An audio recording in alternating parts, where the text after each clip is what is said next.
Bom dia. A mensagem do dia é: todo dia sai um malandro e um otário de casa. Se esses dois se encontram, dá jogo. Você está com dor há 2 anos, há 3 anos. Você teve a primeira crise de coluna na adolescência, no início da sua fase adulta, com 22, quando você começou a trabalhar e começou a ter a transição de demandas sociais, demandas familiares. Como quando você começou a enxergar que não eram mais seus pais que cuidavam de você, mas você que cuidava de seus pais. Enfim, tudo na sua vida mudou e você desencadeou dor.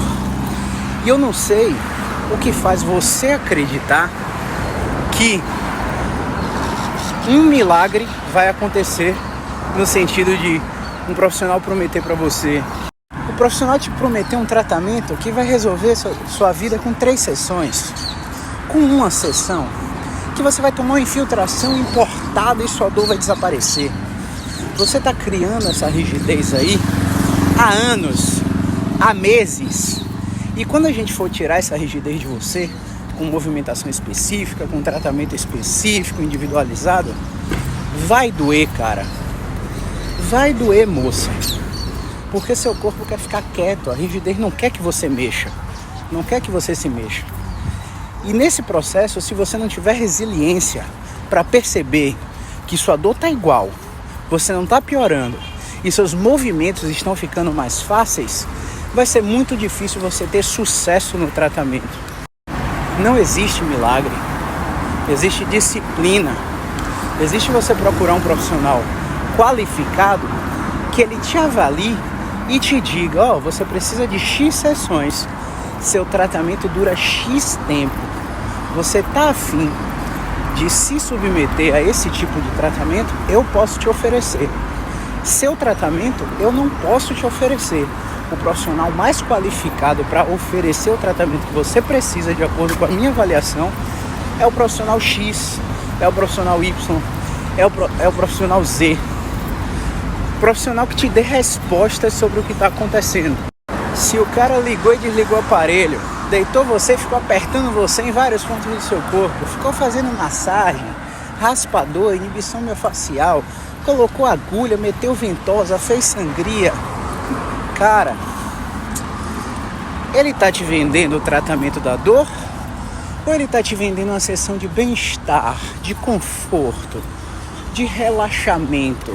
Porque uma coisa não tem nada a ver com a outra. Então, essa linha de tratamento para dor e para incapacidade, ela não é científica.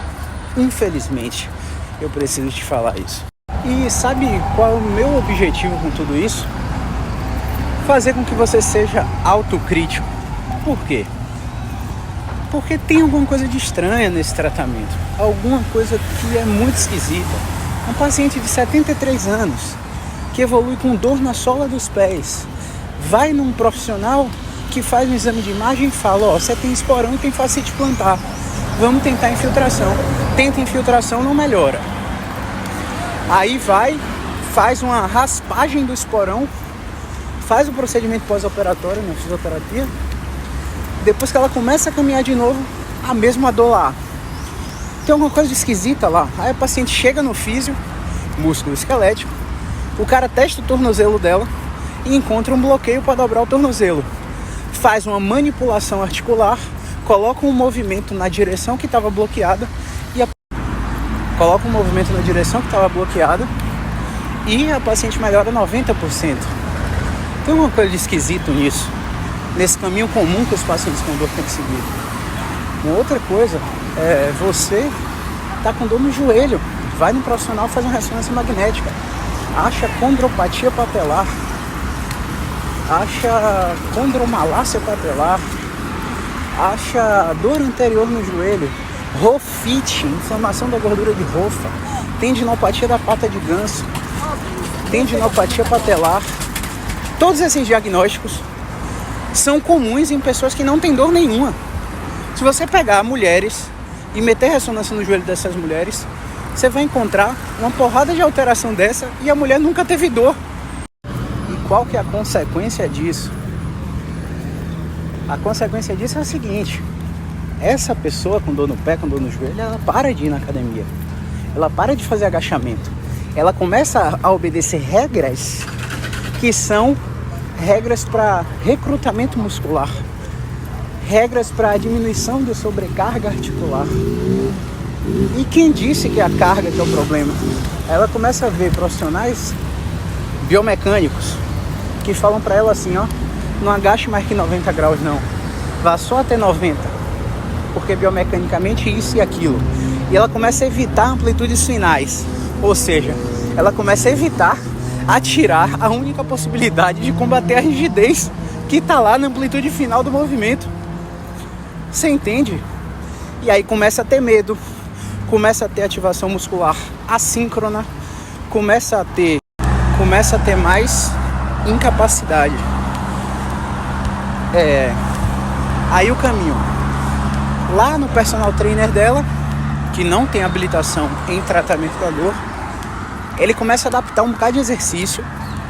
Eu entendo que ele quer ajudar, mas nessa adaptação, o que acaba acontecendo? O paciente começa a se sentir cada vez mais incapacitado por causa de que não está mais fazendo as atividades que ele fazia antes. Isso é involuntário, é a parte do iceberg que está submersa e você não está vendo.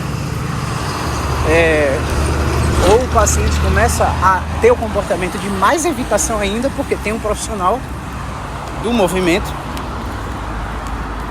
que está fazendo ela evitar mais ainda alguns exercícios, porque toda vez que ela faz, ela sente dor. E aí o que é engraçado é que na maioria das vezes, essa paciente com dor no joelho, com dor no tornozelo, quadril, coluna, vem pra gente quando já tá sentindo que a dor tá incomodando demais a rotina dela. E a gente coloca ela para fazer exatamente o que dói e para passar daquela amplitude que ela estava protegendo, para violar a expectativa dela e fazer com que ela perceba que ela foi lá e não piorou. E ela automaticamente melhora a autoeficácia, encorajamento, faça mais vezes e começa a perceber que aquilo não é tão nocivo quanto ela pensava. Não adianta você explicar tudo isso antes de proporcionar essa experiência para o paciente. Primeiro você viola a expectativa, depois você explica o que aconteceu. E o que é mais engraçado ainda é o seguinte: essa paciente, ela percebendo que não está piorando, que ela está se expondo, ela começa a entender o que o corpo dela aceita e o que o corpo dela não aceita. Ela começa a entender uma coisa que eu chamo de resposta do sintoma. Ou seja, o semáforo é vermelho quando ela fica pior depois. Não é para fazer aquilo. O semáforo é amarelo quando ela fica igual depois. Ela pode continuar fazendo aquilo. E o semáforo é verde quando ela fica melhor depois. Aí é que ela deve continuar fazendo aquilo. Você entende? Então isso é antagônico para tudo que a gente acaba... Isso é antagônico para tudo que a gente acaba aprendendo sobre dor, né? Que dor é por causa de lesão, é por causa de inflamação, ou é por causa de doença. E eu citaria aqui uns outros 50 fatores que podem influenciar a dor, sem ser esses 3 que eu acabei de falar. E aí quando as pessoas me perguntam sobre diagnóstico, eu gosto de falar assim: olha, seu diagnóstico não interessa. E isso é muito aversivo para quem escuta, né? Como o meu diagnóstico não interessa? Se eu assistir Grey's Anatomy a vida toda e o paciente só tem um tratamento depois de um correto diagnóstico. Olha que louco. Você aprendeu o modelo biomédico de atenção à saúde. Você aprendeu o modelo cinesiopatológico de atenção à saúde. E meio que atualmente,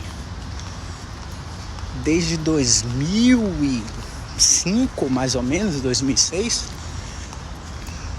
o modelo mais preponderante com evidência científica em resultado no tratamento da dor e incapacidade é um modelo biológico, psicológico e social, biopsicossocial. Que não quer dizer que a dor vem da sua cabeça, mas quer dizer que a dor é influenciada brutalmente por vários outros fatores que fogem à sua imaginação, que só o profissional que trabalha com esse modelo de atenção à saúde vai saber identificar, para que você passe a ter consciência da parte do iceberg que está submersa e você comece então a ter algum resultado no tratamento da dor. Então, mais uma vez, eu encerro falando que seu diagnóstico não importa, sua idade não importa, muito menos o seu tempo de lesão. Por quê? Nós, da fisioterapia musculoesquelética, nós podemos te ajudar. E caso nós não possamos te ajudar, nós saberemos reconhecer o seu padrão clínico de dor e encaminhar você para o profissional mais adequado que possa te ajudar.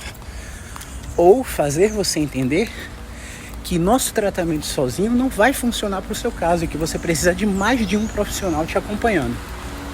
Então, uma coisa que você não vai ficar sem, de jeito nenhum, é direcionamento. Gente, vocês têm que entender que paciente com dor é uma coisa, paciente sem dor é outra coisa.